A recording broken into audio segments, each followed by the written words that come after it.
Hello everyone, कैसे हैं आप सभी। उम्मीद है कि आप सभी बहुत ही अच्छे होंगे। तो फिर से एक नए ब्लॉग में आप सभी का बहुत बहुत स्वागत है। तो आज की वीडियो एक नए टॉपिक पर है फ्रेंड। कुछ मेरे भाई बहन जो कि नए फार्मिंग बहनें हैं, जो भाई हैं, वो लोग मुझसे पूछते हैं कि हम भी फार्मिंग करना चाहते हैं, तो अगर फार्मिंग करेंगे तो कितने दिनों में मुर्गी मुर्गी हो या मुर्गा हो, जो भी हो, एक साथ अगर हम चूजे मंगवाते हैं तो काफ़ी सारे मुर्गी की संख्या ज़्यादा होती है और मुर्गे कम होते हैं। तो दोनों मिक्स रहते हैं। तो जैसे कि उन लोगों का जो सवाल रहता है, वो हमेशा ज़्यादातर सवाल यही होता है कि ये जो मुर्गियां हैं या मुर्गे दोनों ही मिक्स हैं, तो ये लोग कितने दिनों में अपना वेट 1 किलो का कर लेती है और कितने दिनों में ये 2 किलो पर आ जाती है। तो मैंने सोचा ये सवाल तो काफ़ी ज़्यादा काफ़ी अच्छा भी है, करना भी चाहिए। अगर हम कोई चीज़ करते हैं तो उसमें जानकारी भी होना चाहिए कि ये कितना दिनों तक अपना वेट 1 किलो करेगी, क्योंकि जब तक ये 1 किलो वेट पर नहीं आती है तब तक हम इसे सेल नहीं कर सकते हैं। हो सकता है कि उससे बढ़ा भी सकते हैं, लेकिन उससे अगर हम बेचते हैं तो फिर हमें मुनाफा नहीं होता है। तो इसलिए फ्रेंड्स, जब भी अगर आप फार्मिंग शुरू करें तो 1 किलो तक उन्हें ज़रूर रखना चाहिए, तभी आपको मुनाफा होगी। तो हम बात कर रहे थे कि हम कितने दिनों में ऐसा क्या करें, या फिर ऐसा क्या करते हैं जो पुराने फार्मर हैं, ऐसा क्या खिलाते हैं जो कि 2 किलो वेट गेन वो लोग करना चाहते हैं। तो कितने दिनों में ये संभव है, और जितना हो सके जल्दी में, तो कितना जल्दी वो 2 किलो वेट गेन कर लेगा। तो वो आज की वीडियो आप पूरा देखिए। इस वीडियो में मैं आप लोगों को पूरा डिटेल में बताऊंगी। तो उससे पहले अगर आप लोग मेरे चैनल पे न्यू आए हैं तो मेरे चैनल को सब्सक्राइब कर लीजिए, क्योंकि फार्मिंग से रिलेटेड मैं बहुत ही अच्छी वीडियो डेली इस चैनल पर लेके आती रहती हूँ। तो उसकी नोटिफिकेशन पाने के लिए आप लोग मेरे चैनल को सब्सक्राइब करके और जो ऑल वाला घंटी है उसको प्रेस कर लीजिएगा, ताकि नोटिफिकेशन सबसे पहले आपको मिले।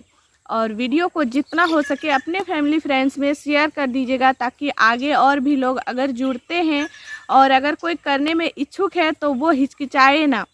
उसको ऐसा ना लगे कि मैं एक गांव से हूँ, मैं एक औरत हूँ, तो मैं ये सब नहीं कर सकती हूँ। बिल्कुल कर सकते हो। तो इसलिए मैं आप लोगों को मोटिवेट भी करना चाहती हूँ कुछ करने के लिए, और बताती भी रहूँगी आगे भी। तो इसलिए आप लोग शेयर भी कर दीजिएगा। पसंद आएगी तो लाइक कर दीजिएगा, नहीं पसंद आएगी तो नहीं लाइक कीजिएगा, कोई बात नहीं है। तो हम बात कर रहे थे कि 2 किलो वेट ये कितने दिन में गेन कर लेती है।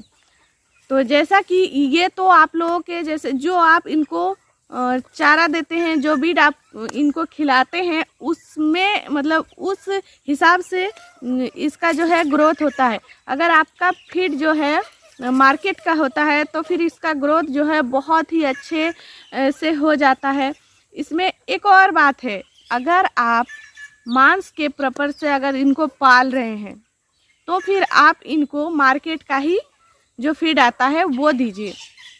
क्योंकि देखिए, जब हम घर का चारा देते हैं, हरा चारा देते हैं, और भी बहुत सारे मकई है और गेहूं है, अगर ये सब हम लोग खिलाते हैं ना घर का चारा, तो ये ना जैसे कि अगर ये 2 महीने में 1 किलो पर आती है 60 दिन में, तो उसमें क्या होता है कि 70 से 80 दिन भी या फिर 90 दिन भी लग सकता है, अगर आप घर का चारा पे इसको तैयार करते हैं तब।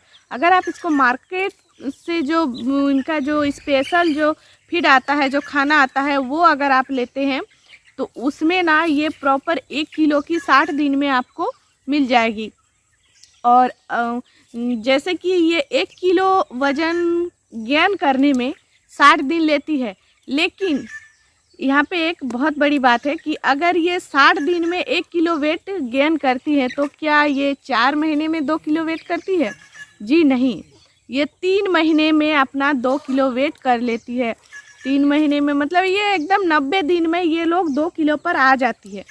वो कैसे होता है? जब ये बहुत छोटे होते हैं ना, जब हम चूजा लाते हैं 1 दिन का, तो ये लोग बहुत ही कम फीड खाते हैं, और जैसे ये 1 किलो वेट पार कर जाती है ना, उसके बाद जो ये लोग फीड खाते हैं ना, बहुत जल्दी ये लोग अपना ग्रोथ को बढ़ा लेते हैं। बहुत ज़्यादा ये लोग फीड खाते हैं। तो मेरी मानो तो आप लोग 2 किलो पे जाना ही मत। अगर आप एक अच्छे और सक्सेस फार्मर बनना चाहते हैं, अगर आप इनको मीट के पर्पस से पाल रहे हैं, तो आप इनको 1 किलो में ही इसको सेल कर दीजिए। 2 किलो में मत जाइए, वरना आप बहुत ही नुकसान में भी जा सकते हैं, क्योंकि ये लोग बहुत ज़्यादा खाती है। बड़े होने के बाद इनका खाना संभालना बहुत मुश्किल होता है, इसलिए इनको 1 किलो पार करने के बाद कोशिश करें कि आप इनको सेल कर दें। फिर से दोबारा से आप छोटा चूजा मंगा सकते हैं।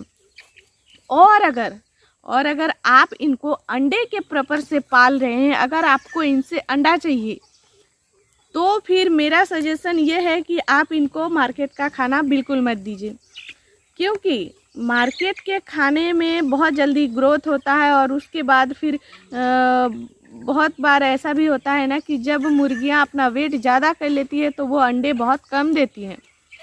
तो इस वजह से मुर्गियां अपना वेट कम ही रखें, तो उसके लिए हम घर का चारा दें तो वो सही होता है। उसमें जल्दी ग्रोथ भी नहीं होता और फिर उसमें हमें उतना ज़्यादा जो है प्रॉब्लम भी नहीं आती है घर का चारा देने से। तो अगर आप अंडे के लिए इनको पाल रहे हो तो आप ज़रूर से घर का ही चारा दीजिए। और अगर आप इसको मीट के लिए पाल रहे हो तो फिर आप इनको मार्केट का खाना दीजिए। तो उम्मीद है कि आप सबको अपना अपना सवाल जो था बहुत सारे मेरे भाइयों ने बहनों ने किए थे, तो मैं उम्मीद करती हूँ कि उनको अपना जवाब जो है मिल गया है।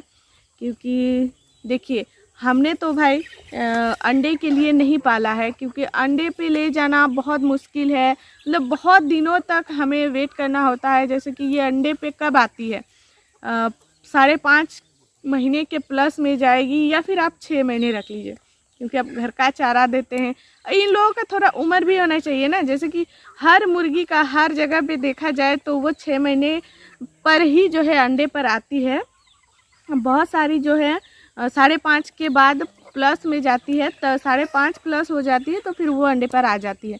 तो इसीलिए अगर आप अंडे के लिए पाल रहे हो तो उसको आप घर का चारा ही दो, और अगर आप मीट के लिए पाल रहे हो तो उसको आप मार्केट का दाना ही दो। उसमें कोई कंजूसी मत करना, वरना बहुत नुकसान में जाओगे। क्योंकि अगर हम कई बार, मैं खुद जो है ये नुकसान कर बैठी हूँ, इसलिए मैं आप लोगों को स्पेशली बता रही हूँ कि अगर आप घर का चारा दोगे तो नुकसान में जाओगे। नए फार्मर हो इसलिए जानकारी बहुत ज़्यादा ज़रूरी होती है। मैंने भी नुकसान करके ही सीखा है, तो इसलिए मैं नहीं चाहती हूँ कि मेरे से जितने फार्मर जुड़ेंगे और जितनी भी नए फार्मर मेरे भाई बहन जुड़ते हैं फार्मिंग में, मुर्गी पालन में, तो उन लोगों को मैं नुकसान होने देना नहीं चाहती हूँ। इसीलिए मैं आप लोगों के लिए अच्छी अच्छी वीडियो लेकर आती रहती हूँ। तो इसी के साथ इस वीडियो का एंड करती हूँ। मिलती हूँ आप सबसे नेक्स्ट अच्छे से वीडियो में। तब तक के लिए जय हिंद, जय भारत।